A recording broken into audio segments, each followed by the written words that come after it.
ด้าไปไหนอะ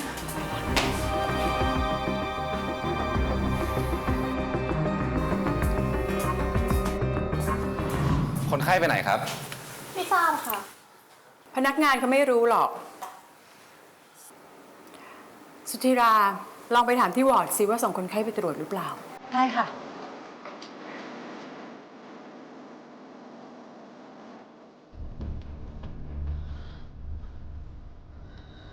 แล้วหมอเจ้าของไข้อยู่ไหมครับผมเองผมเป็นเจ้าของไข้ดาด้าบาดเจ็บมากไหมคะหมอ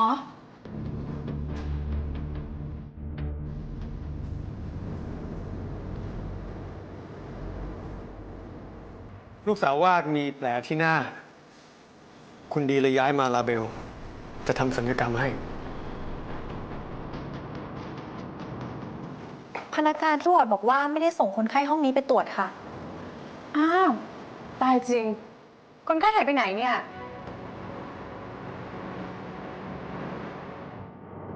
จะหายไปได้ยังไงครับผมว่าดาด้าอยู่ในลาเบลด้วยแหละถ้าเธอไม่เชื่อก็ลองค้นดู บางทีเขาอาจจะไปรอเธอที่บ้านแล้วก็ได้ แต่ดาด้าบาดเจ็บนะคะ นะครับผมว่าเราไปตามหาดาด้ากันดีกว่า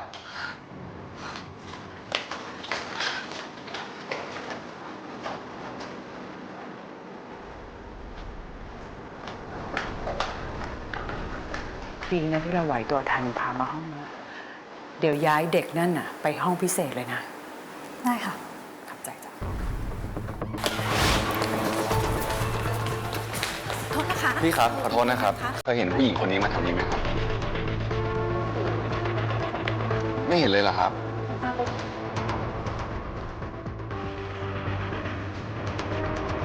คนนี้ครับเคยเห็นไหมครับ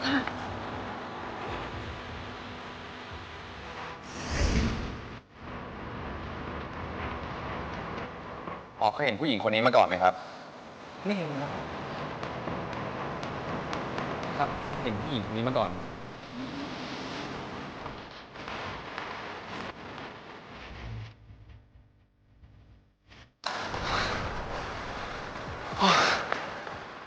นี่เราหาจนทั่วแล้วนะก็ยังหาไม่เจออะดาด้าอยู่ที่ไหนกันแน่อะ ผมไม่ทราบ คุณจะไม่ทราบได้ไง นี่คุณเป็นหมอนะครับ มีหน้าที่ดูแลคนไข้ แต่นี่คนไข้หายไปทั้งคนคุณไม่รู้เรื่องอะไรเลย พวกคุณทำงานกันยังไงอะ คุณคะ ฉันว่าเราควรจะพูดกันด้วยเหตุผล ดีกว่าใช้อารมณ์นะคะ หมอเข้าใจนะว่าพวกคุณร้อนใจเนี่ย แต่หมอและเจ้าหน้าที่ก็ไม่สามารถจะเฝ้าคนไข้ได้ตลอด 24 ชั่วโมงนะครับ นี่หมอจะปัดความรับผิดชอบเหรอครับ ทางเราไม่ได้บอกแบบนั้นนะคะ แต่ถ้าเกิดญาติของคุณนอนพักฟื้นเหมือนกับคนอื่นๆเนี่ย ก็คงจะไม่มีปัญหาหรอกค่ะ อ๋อ นี่กลายเป็นว่าคนไข้เป็นฝ่ายผิด งั้นดิ หมอคะ เราต้องขอโทษด้วยนะคะ คือเราไม่ได้ตั้งใจจะว่าหรอกค่ะ แต่ว่าต้องหาลูกให้เจอจริงๆค่ะ หมอเข้าใจว่า แต่หมอว่าลูกสาวของว่าเนี่ย ไม่ได้อยู่ในลาเบลแล้วล่ะ อาจจะออกไปโดยที่ไม่ได้แจ้งใครไว้เนี่ย มีญาติคนอื่นมารับไปหรือเปล่าคะ ไม่มีญาติคนอื่น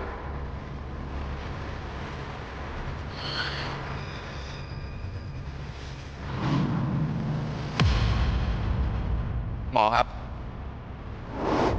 ผมขอดูภาพจากกล้องวงจรปิดหน่อย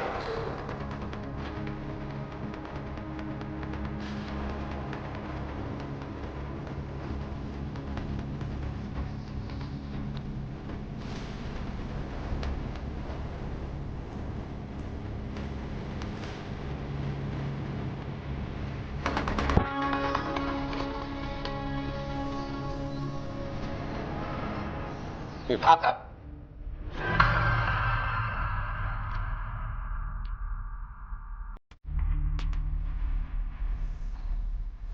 นั่นเมื่อวานตอนที่ลูกสาววาดมาถึง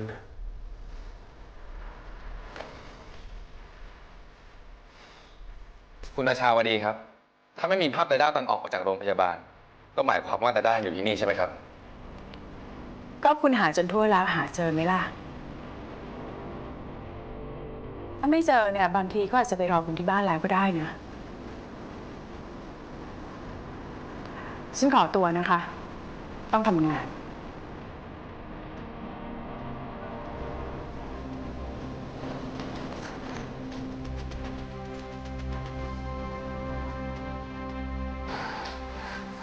คุณหมอคะ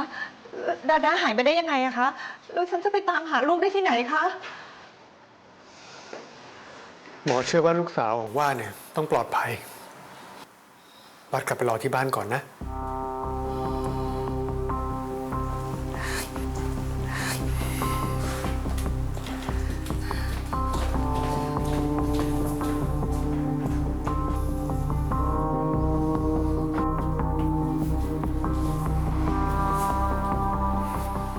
นะครับ ผมว่ามันแปลกๆนะ มีภาพตอนดาด้าเข้ามา แต่พอดาด้าหายตัวไป ไม่มีกล้องตัวไหนถ่ายไว้ได้เลย นายก็ว่างั้นอะ คนพวกนี้มีเรื่องปิดบังเรา ผมว่าพวกเขารู้ว่าดาด้าอยู่ที่ไหน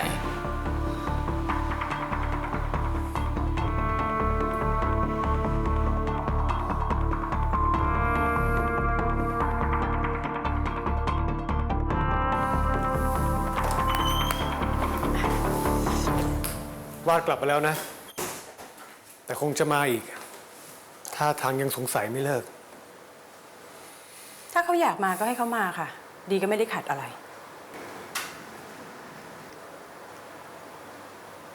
เป็นไงจ๊ะ หมอขวัญคนเก่งของน้า ขวัญว่าไม่ได้ทำงานต่อเลยค่ะ คุณพ่อคะ คุณพ่อกลับบ้านไปพักผ่อนดีกว่าไหมคะ ขวัญ เดี๋ยวขวัญไปรอพ่อข้างนอกก่อนนะลูก พ่อขอคุยกันได้ดีแป๊บเดียว โอเคค่ะ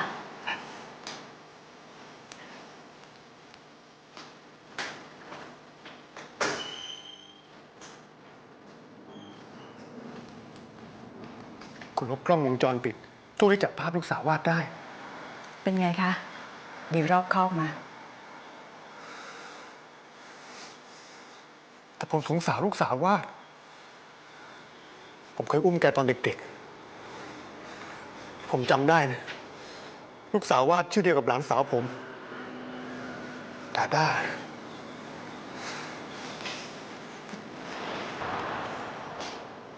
เราไม่น่าเอาแกมาเป็นลูกแก้วเลยอะ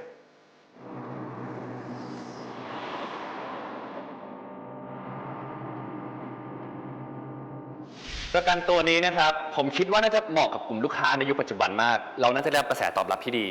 โดยที่เราจะเริ่มจากการเจาะกลุ่มลูกค้าองค์กร บริษัทเอกชนต่างๆ แล้วค่อยขยายฐานลูกค้าไปยังลูกค้าทั่วไป ที่แม้จะทำงานที่บ้าน แต่ว่ายังเป็นงานนั่งโต๊ะ ซึ่งมีกิจวัตรประจำวันที่สามารถทำให้เกิดโรคออฟฟิศซินโดรมได้แล้วนี่ก็เป็นข้อมูลเชิงลึกผมได้ทำรีเสิร์ชมา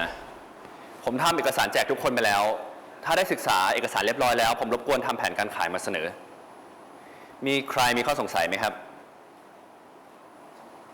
ถ้าไม่มีผมขอจบการประชุมเท่านี้ครับ ขอบคุณครับ คุณรัฐครับ ผมเห็นข่าวของคุณลูกแก้วแล้ว อาการจะเป็นยังไงบ้างครับ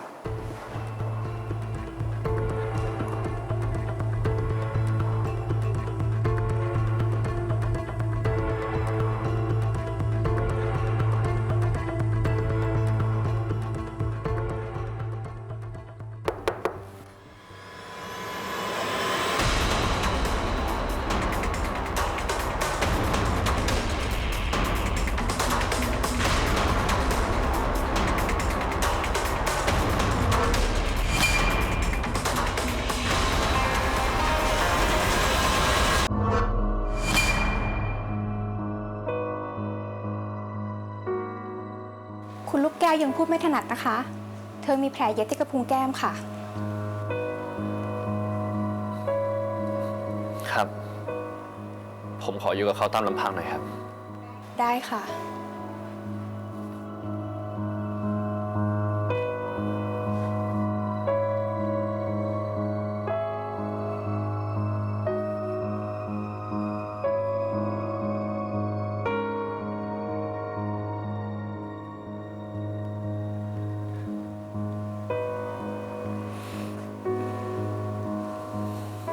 อาการดีขึ้นหรือยังอะ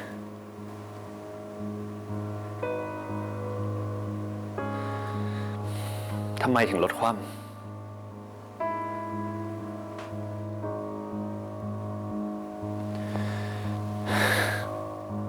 คนที่ควรจะโกรธอะคือพี่ไม่ใช่เหรอ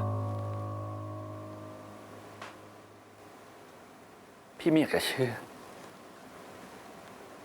ว่าลูกแก้วจะทำกับพี่ได้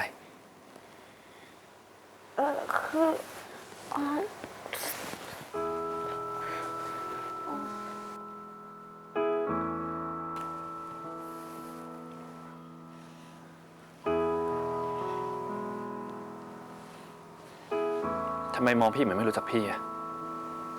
หึหรือว่าเราเป็นคนอื่นกันไปแล้ว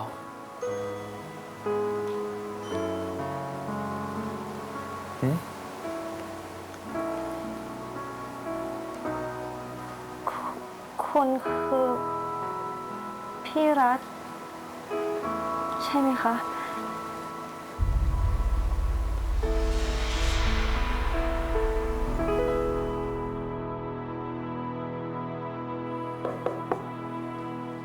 ขอโทษนะคะคุณราชาวดี คุณรัฐมาเยี่ยมคุณลูกแก้วค่ะ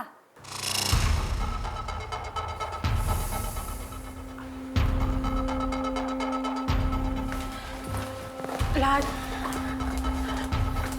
นาทีครับ นี่มันเกิดอะไรกันขึ้นครับ ทำไมลูกแก้วยังจำผมไม่ได้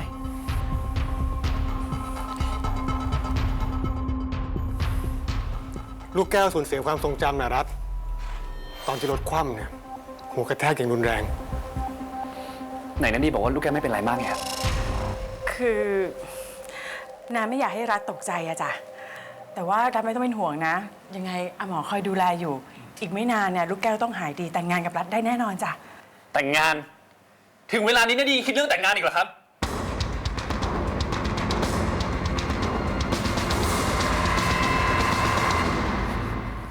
ลูกแก้วบอกนาดีไปดิ ว่ามันจะไม่มีการแต่งงานเกิดขึ้น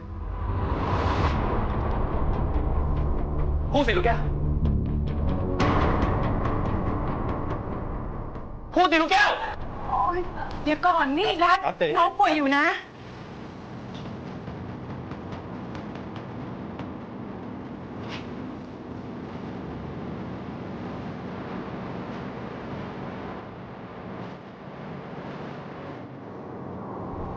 ผมแต่งงานกับลูกสาวนาดีไม่ได้หรอกครับ ทำไมอะ เพราะว่าเขามีคนอื่น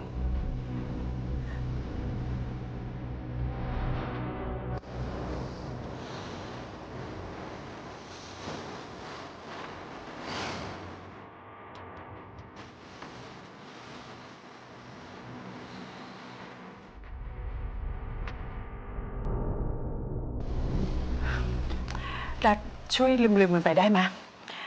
ไม่มีใครที่ไม่เคยทำผิดหรอก รัฐเองก็ต้องเคยวอกแวกบ้าง แต่ผมไม่เคยนอกใจลูกแก้วครับ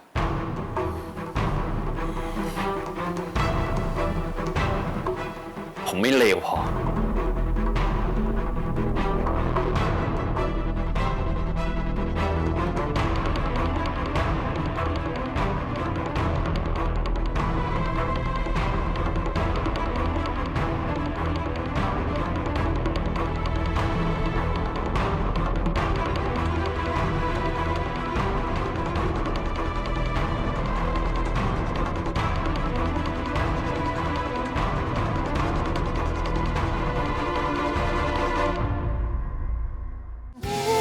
ไม่มีอีกแล้วไม่มีอะไรที่เป็นเหมือนเก่า จะไม่มีการแต่งงานอะไรทั้งนั้นครับ ระหว่างที่เขาจำอะไรไม่ได้ ผมจะดูแลเขาในฐานะ พี่ชายเท่านั้น ผมทนอยู่กับคนที่ไม่ซื่อสัตย์ไม่ได้จริงๆครับ พ่อเข้าใจนะ ดีแล้วที่เราตัดสินใจแบบนี้ ถ้าทิ้งเข้าไปตอนที่เขายังป่วยอยู่เนี่ย มันก็จะดูเราใจร้ายเกินไปแต่ยังไงผู้ชายมันก็ผิดอยู่ดีแหละ ทั้งที่ผู้หญิงหลายคนเนี่ย ดูน่ากลัวกับผู้ชายเยอะเลย เอาหน้า อย่าคิดอะไรมาก ถือซะว่าเขาไม่ใช่ของเรา ครับ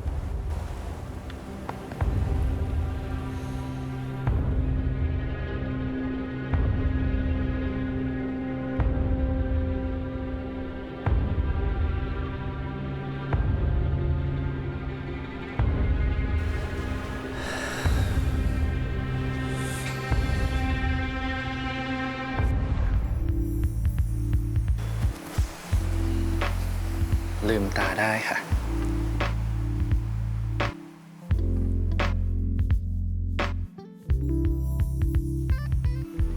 ขอบคุณนะคะ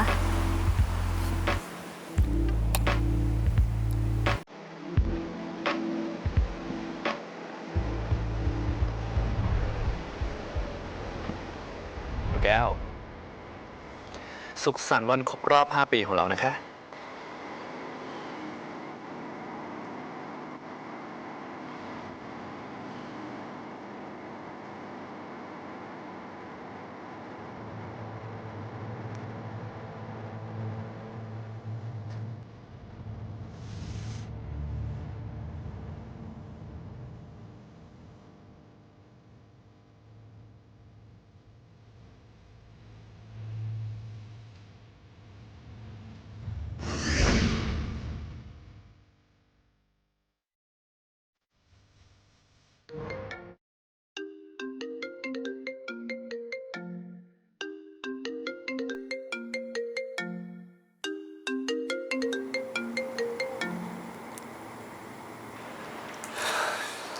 คณะดี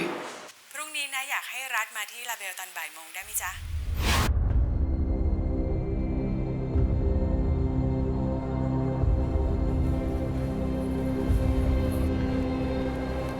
สวัสดีค่ะคุณรัฐ สวัสดีครับ เมื่อคืนนาดีโทรหาผม ให้มาหาตอนบ่ายโมง คุณราชาวดีรออยู่ค่ะ เชิญค่ะ สำหรับอาการทางสมองของลูกแก้วนะคะ ก็อย่างที่คุณหมอด้านสมองได้ชี้แจงไปเมื่อสักครู่นี้นะคะว่าลูกแก้วเนี่ยจะต้องอยู่ในภาวะสูญเสียความทรงจำสักระยะหนึ่งแกจำอะไรไม่ได้เลยค่ะแกจำแม่อย่างดิฉันก็ไม่ได้แล้วแกก็จำไม่ได้แม้กระทั่งชื่อของตัวเอง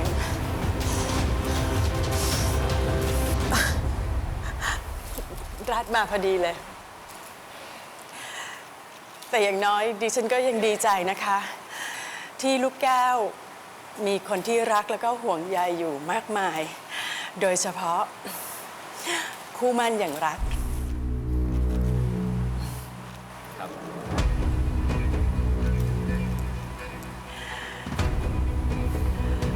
ก่อนหน้าที่จะเกิดอุบัติเหตุนะคะ ลูกแก้วกับรัฐได้ตกลงกันว่าจะแต่งงาน แต่พอเกิดอุบัติเหตุแล้วเนี่ยทางดิฉันแล้วก็ครอบครัวของรัฐก็ได้ปรึกษากันแล้วนะคะว่าแพลนการแต่งงานทุกอย่างยังคงเหมือนเดิมค่ะ ลูกแก้วกับรัฐจะแต่งงานกันทันทีที่ลูกแก้วหายดีค่ะ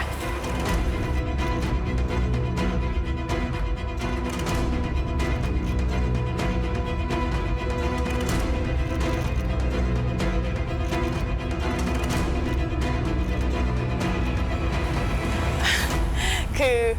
คุณรัฐยังไม่ทราบอะค่ะว่าดิฉันจะบอกข่าวเรื่องการแต่งงานวันนี้นะขอบใจรัฐมากเลยนะจ๊ะที่อยู่เคียงข้างลูกสาวนะในวันที่แกย่ำแย่ที่สุด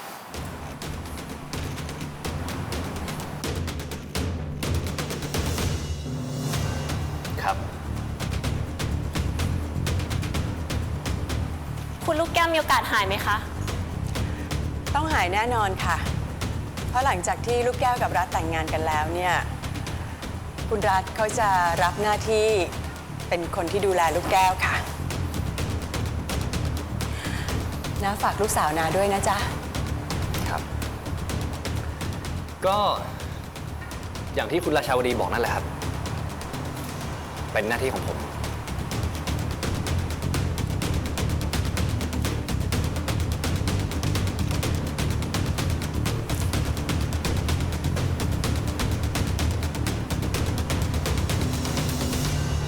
และดีหลอกให้ผมมาเจอกับนักข่าวบีบให้ผมต้องแต่งงาน ก็นะไม่มีทางเลือกอ่ะคุณหมอบอกนะว่าทางเดียวที่ทำให้ความทรงจำของลูกแก้วกลับคืนมาก็คือแกต้องได้ใช้เวลาอยู่กับคนที่แกรัก คนที่แกมีความทรงจำดีๆด้วย รัฐก็รู้อยู่แล้วว่าลูกแก้วเขาไม่รักนาเท่ารัฐอ่ะ และดีครับ แต่การแต่งงานมันเป็นเรื่องใหญ่นะครับ แต่รัฐเองก็เคยอยากแต่งงานกับลูกแก้วไม่ใช่หรอ ก็นั่นเป็นก่อนที่ผมจะรู้ลูกแก้วมีคนอื่น นารู้นะว่าลูกแก้วเขาทำผิดไว้กับรัฐจะขอให้รัฐลืมก็คงเป็นไปไม่ได้ แต่เอางี้น้าขอแค่ให้รัฐอยู่กับลูกแก้วจนกว่าเขาจะหายเป็นปกติได้ไหมแล้วถ้าหลังจากนั้นน่ะรัฐจะส่งคืนน้องมาก็น้าก็ไม่ขัดข้องอะไรจ้ะ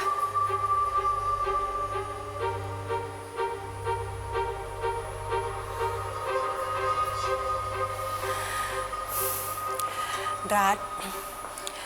ที่น้าทำแบบนี้ก็เพื่อตัวรัฐเองด้วยนะจ๊ะรัฐเองอ่ะเป็นคนที่มีหน้ามีตาในสังคมมีชื่อเสียงเป็นทายาทเจ้าของบริษัทประกันยักษ์ใหญ่ทุกคนก็ต้องคาดหวังว่า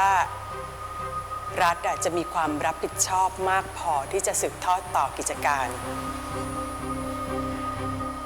และถ้ารัฐทิ้งลูกแก้วไปตอนนี้รัฐคิดว่าคนเขาจะมองเกี่ยวกับตัวรัฐแล้วก็ไทยดำรงว่ายังไงอะจ๊ะ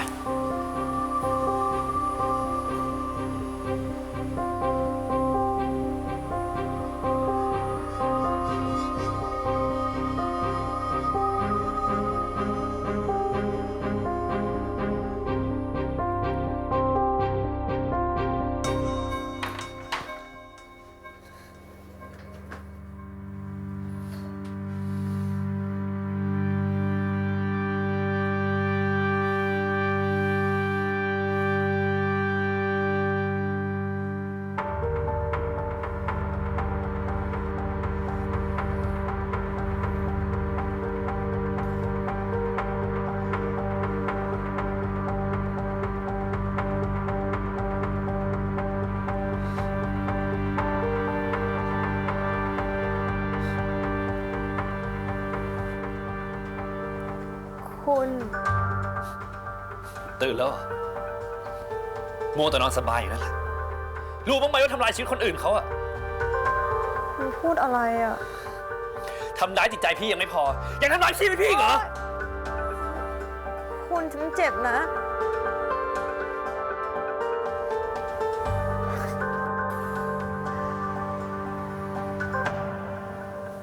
ฉันไม่รู้จักคุณ ฉันไม่ใช่คนที่คุณต้องโกรธนะ ได้ ถ้าเธอไม่ออกมาจากชีวิตของพี่ เธอก็จะกลายเป็นคนไม่มีค่า ไม่มีความสำคัญกับชีวิตพี่อีกต่อไป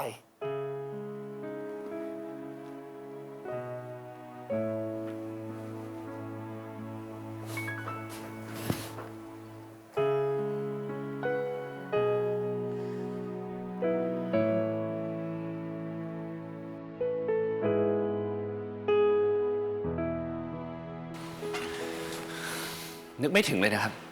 ว่านาดีจะมัดมือชกผมต่อหน้านักข่าวแบบนี้ เขากำลังต้องการเอาเงินไปใช้หนี้เขาเลยต้องทำทุกอย่าง แล้วเรื่องเงินสินสอด500 ล้านนั่นเลยไม่ได้ขอลดเขาเลยนะ คุณพ่อครับ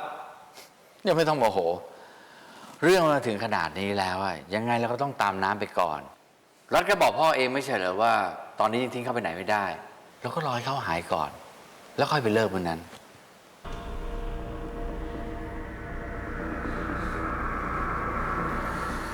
ได้ครับ ผมจะดูแลเขาเป็นอย่างดีเลย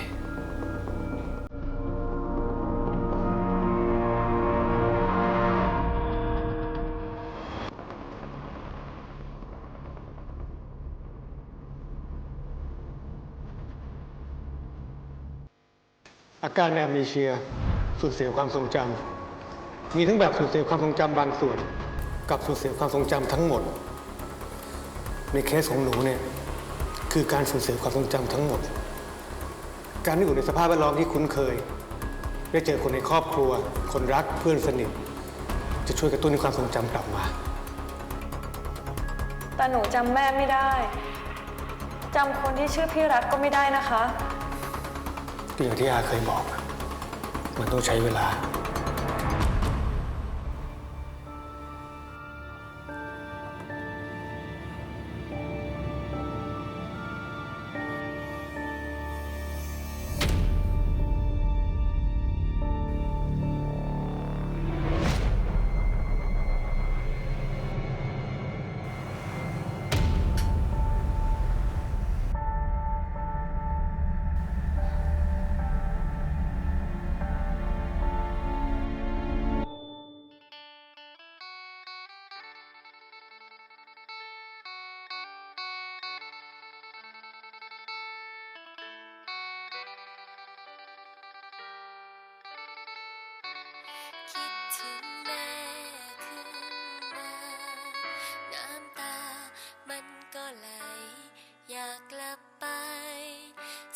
ลงที่ตรง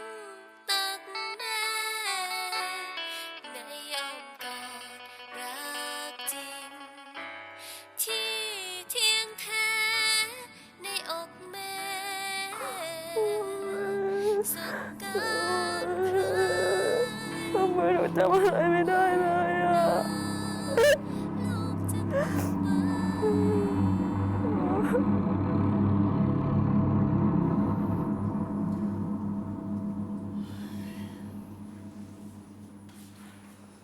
น้าน้าเป็นไรครับเนี่ย หน้ามืดนิดหน่อยนะจ๊ะ นี่น้าได้นอนบ้างหรือเปล่าครับ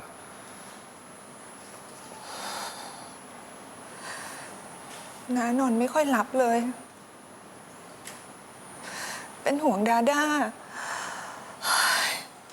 ตอนนี้ด้าอยู่ที่ไหน ลูกแม่อยู่ที่ไหน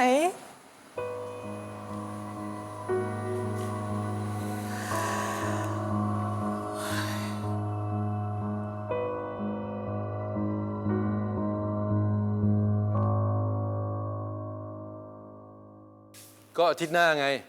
วันพฤหัสมั้งมีการประชุมพักอ่ะผมจะเสนอเรื่องนโยบายในการหาเสียงคุณแล้วก็พรรคพวกคุณก็ช่วยโหวตให้หน่อยแค่นี้นะมีอะไร ท่านคะอย่ารอให้ถึงสิ้นเดือนนี้นะคะ ท่านต้องให้คุณดีใช้หนี้เดี๋ยวนี้เลยอะ่ะมีข่าวว่าเขาจะแต่งงานลูกสาวเดือนนี้ดิยากลัวว่าเขาจะเอาเงินไปละเลงจัดงานจนหมดยายคุณดีนี่หน้าใหญ่อยู่ด้วยอะ่ะ อ๋อนี่ใกล้จะจัดงานแต่งงานเหรอในรัฐเจ้าบ่าวนี่รวยสุดๆสิ ใช่ค่ะ รวยเป็นหมื่นล้านอ่ะ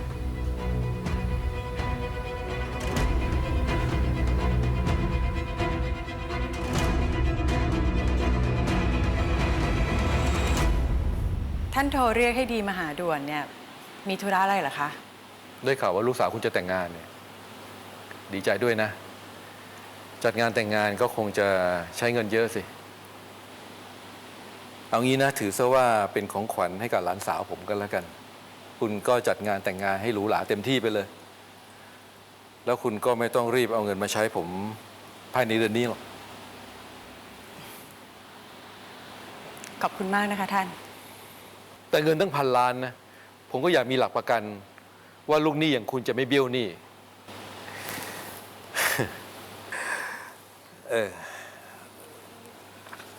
สัญญาเงินกู้ฉบับใหม่เซ็นนะ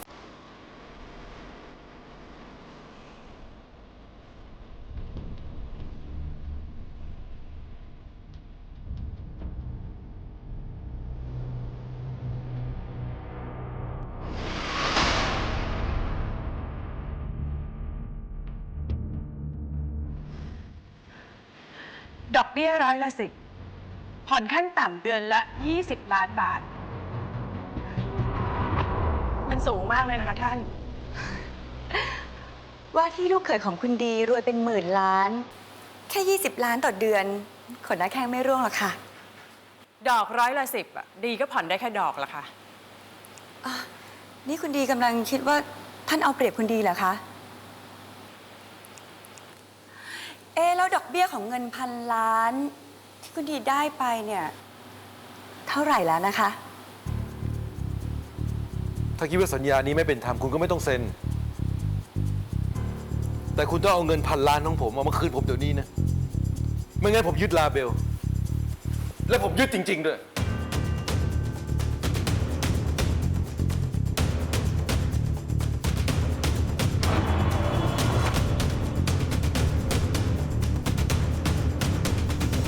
ถ้าหากพรุ่งนี้ไม่มีอีกแล้วไม่มีอะไรที่เป็นเหมือน แล้วดอกเบี้ยของเงิน1,000 ล้านที่คุณดีได้ไปเนี่ยเท่าไหร่แล้วนะคะ ถ้าคิดว่าสัญญานี้ไม่เป็นธรรมคุณก็ไม่ต้องเซ็น แต่คุณต้องเอาเงิน1,000 ล้านของผมเอามาคืนผมเดี๋ยวนี้นะ ไม่งั้นผมยึดลาเบล และผมยึดจริงๆด้วย ยึดลาเบลไม่ได้นะคะ ยึดก็ดีค่ะริยาเป็นลูกค้ามาตั้งนานแล้ว อยากลองเป็นผู้บริหารดูบ้างค่ะ ท่านบอกว่าถ้ายึดลาเบล จะให้ริยาบริหารแทนคุณดีค่ะ ลาเบลเป็นของผม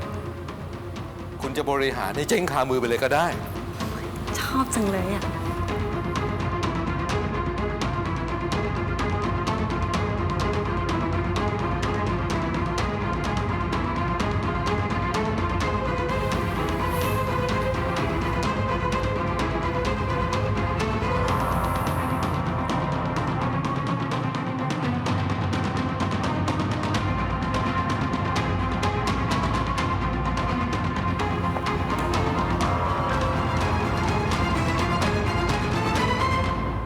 คุณเซ็นไปได้ยังไงคุณดี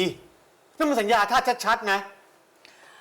แล้วคุณจะให้ทำยังไงอะคะเขาขู่ว่าจะยึดลาเบลวันนี้นะ นี่ที่ดีมาช้าก็แวะโอนเงินให้คุณลิยา20 ล้าน ดอกก็ปาเข้าไป2 ล้านแล้ว ไม่รู้เมื่อไหร่จะผ่อนหมด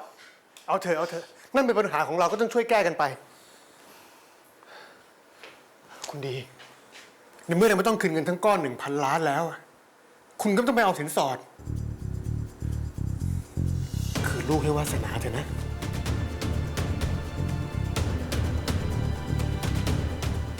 คืนให้โง่สิคะ ลูกแก้วตัวปลอมเนี่ย จะเป็นตัวทำเงินให้ดีเลยล่ะ คุณจะทำร้ายอะไรแกอีก หาผู้ชายรวยๆให้เนี่ยทำร้ายตรงไหนคะ ดีจะทำให้รัฐกลับมารักของลูกแก้วเหมือนเดิมไงคะ รัฐเคยยอมลูกแก้วทุกอย่าง ขอเงินเท่าไหร่ก็ให้ เงินลูกก็เหมือนเงินแม่ อธิบายเท่านี้คุณเข้าใจนะคะ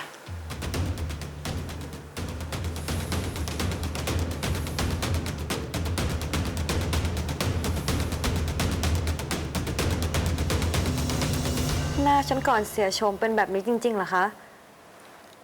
คุณละแก้วไม่ต้องเป็นห่วงนะคะ อันนี้คุณหมอโกศลทำหน้าให้ค่ะ เดี๋ยวพอแกะผ้าออกคุณละแก้วก็สวยเหมือนเดิมแล้วค่ะ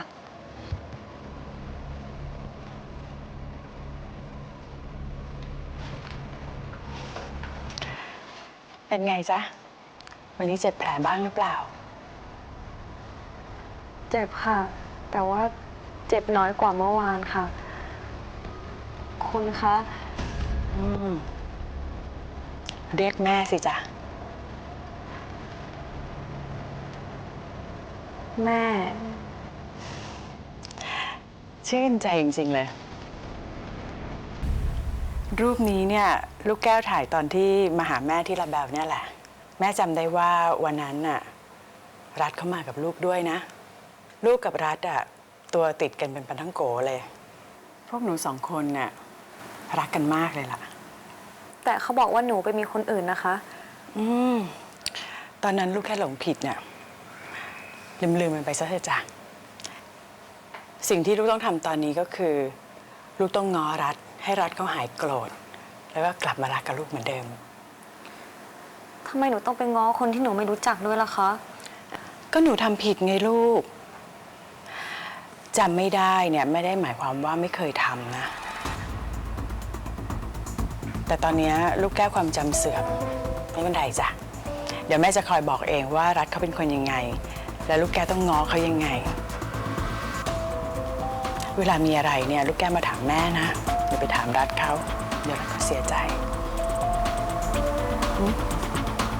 ค่ะ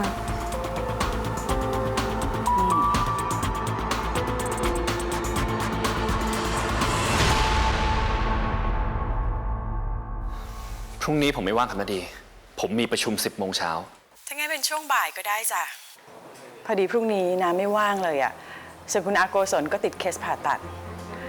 รัฐช่วยพาลูกแก้วไปส่งที่บ้านทีนะนารู้จ้ะว่ารัฐยังโกรธน้องอยู่ แต่ว่าตอนนี้ลูกแก้วป่วยอยู่นะ ก็ช่วยกันดูแลไปก่อน แล้วถ้าลูกแก้วหายดีเมื่อไหร่เนี่ยรัฐจะลงโทษจะดุจะด่าลูกสาวนะยังไงน้าไม่ว่าเลยจ้ะตกลงพรุ่งนี้รัฐมารับลูกแก้วทีนะ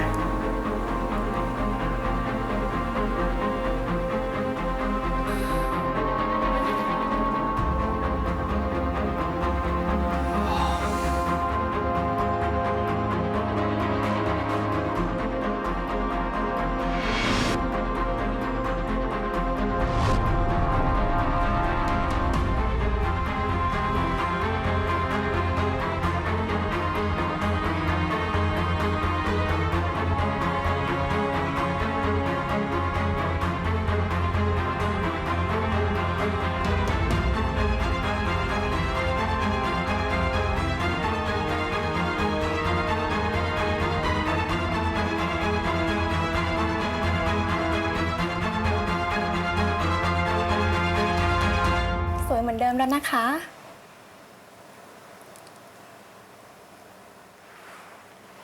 นี่หน้าหนูเหรอคะ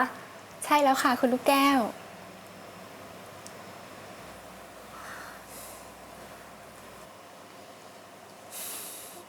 ตอนนี้ยังมีอาการบวมช้ำอยู่นะ อีกสักเดือนหนึ่งอาการบวมช้ำจะดีขึ้น สัก2 เดือน ก็จะเป็นปกติ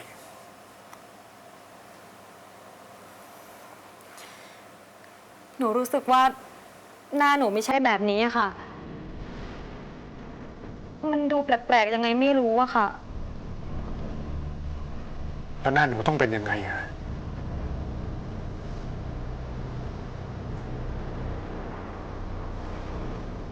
หนูก็ไม่รู้เหมือนกันนะคะ แต่แค่รู้สึกว่า มันไม่น่าจะใช่แบบนี้ เป็นไงบ้างครับป้าหมอเรียบร้อยดีไหมครับ